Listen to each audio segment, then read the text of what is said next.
આ ગેંગની modus operandi એવી હતી કે રાજેશ ઠક્કર નામનો આ શખ્સ મૂર્તિયા શોધવાનું કામ કરતો. તે અમદાવાદના શુભમ મેરેજ બ્યુરો અને જયમાળી મેરેજ બ્યુરો સાથે સંકળાયેલો હતો અને આ બંને મેરેજ બ્યુરોની મદદથી જ તેણે આ ગુના આચર્યા હતા. તે મૂર્તિયા શોધીને ચાંદની ઠાકોર અથવા રશ્મિકા પંચાલના લગ્ન કરાવતો હતો. ચાંદની ઠાકોરના અત્યાર સુધી 18 લગ્ન થઈ ચૂક્યા છે અને આ લગ્નો થકી આરોપીઓએ કુલ 52 લાખ રૂપિયા પડાવ્યા છે. રાજેશ ઠક્કરની પૂછપરછમાં સામે આવ્યું છે કે અમદાવાદના તેના જેવા 1200 દલાલ સક્રિય છે. આરોપી રાજેશનો દાવો છે કે આ યુવતીઓ કોઈ જગ્યાએથી ભાગીને નથી આવી, લોકો સામેથી જ તેમને પાછી મૂકી જતા હતા. આખરે આવું કેમ થતું હતું તેવો સવાલ કરતા આરોપીએ શું જવાબ આપ્યો તે પણ સાંભળો. મારે મેરેજ બ્યુરો ઓફિસ હતી, ત્યાં બધા આવતા હતા અને મારી છોકરીનું ઓપરેશન માટે પૈસાની જરૂર હતી, એટલા માટે 2 ઓપરેશન કર્યા, 15 લાખ રૂપિયા ખર્ચો કર્યો. એના માટે કરી મેં કૃત્ય કર્યું, મને માફ કરો. એટલે કેવી રીતે છોકરાઓ શોધતા અને કેવી રીતે અમદાવાદમાં આવા મારા જેવા 1200 દલાલો છે બધા, એ આવી રીતે બધા કોન્ટેક્ટમાં આવતા, કોન્ટેક્ટમાં લગ્ન થતા. આખો બિઝનેસ રોકડિયો હતો. ઓછા સમયમાં વધારે નફો મળતો હતો એટલે આરોપીઓને ફાવતું મળી ગયું. કોઈ પણ ડર વિના તેઓ લોકોને ડરાવી ધમકાવીને ચૂપ કરાવી દેતા. જો કોઈ ફરિયાદ કરવાની વાત કરે તો તેનો જુદા જુદા કેસમાં ફિટ કરાવી દેવાની ધમકી પણ આપતા, જેથી આરોપીઓ સામે કોઈ ફરિયાદ પણ નહોતું કરતું.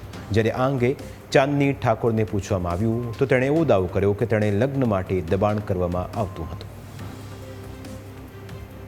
16 વખત કેમ લગ્ન કર્યા? કીધા ઉપર કર્યા. હા, કોને કીધું તમને 16 વખત લગ્ન કરવાનું? રાજુભાઈ રીતે લગ્ન કરાવતા હતા. એટલે શું કરતા તમે? લગ્ન કર્યા, કેવી રીતે લગ્ન કરતા, કેવી રીતે ભાગી જતા હતા? ભાગી નહીં, લેવા આવતા ને રીતે કરે. એટલે કેવી રીતે તમે લોકોને કેવી રીતે છેતરતા હતા? આ રાજુભાઈ છે એ બધા છોકરાઓ ગોતી લાવતા ને રીતે લગ્ન કર્યું. મારા ઉપર દબાણ હતું. આ બંને યુવતીઓના લગ્નની ખૂબ જ લાંબી યાદી છે. આલ્બમમાં રહેલા ફોટો જુઓ તો તમને સમજાશે કે જે યુવકો આ યુવતીઓ સાથે લગ્ન થયા હતા તેઓ અને તેમના પરિવારજનો કેટલા ખુશ હતા, પરંતુ તમામ પરિવારજનો અને સગા સંબંધીઓની ખુશીઓ લૂંટરી દુલ્હનોએ હણી લીધી.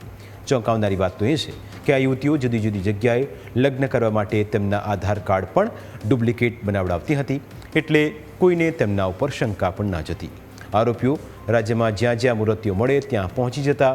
તેમનો આ બિઝનેસ વર્ષ 2023થી ચાલી રહ્યો હતો. તારીખ 23 ઓગસ્ટ 2023ના રોજ ચાંદનીએ દિયોદરના લુંદ્રા ગામના યુવક સાથે લગ્ન કર્યા હતા અને લગ્ન પેટે 5 લાખ રૂપિયા વસૂલ્યા હતા.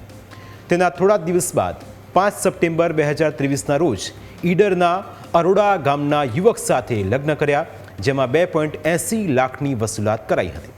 તેવી જ રીતે આરોપી ચાંદનીએ 28 મે 2024ના રોજ વેરાવળના એક યુવક સાથે લગ્ન કર્યા, જેમાં 2.30 લાખની વસૂલાત કરવામાં આવી હતી. આવા તો સંખ્યાબંધ કેસ છે જેની આરોપીઓએ કબૂલાત કરી છે. આવા આરોપીઓ ઉપર જો તમે પણ ભરોસો કરશો તો તમારે પણ રાતા પાણીએ રોવાનો વારો આવશે.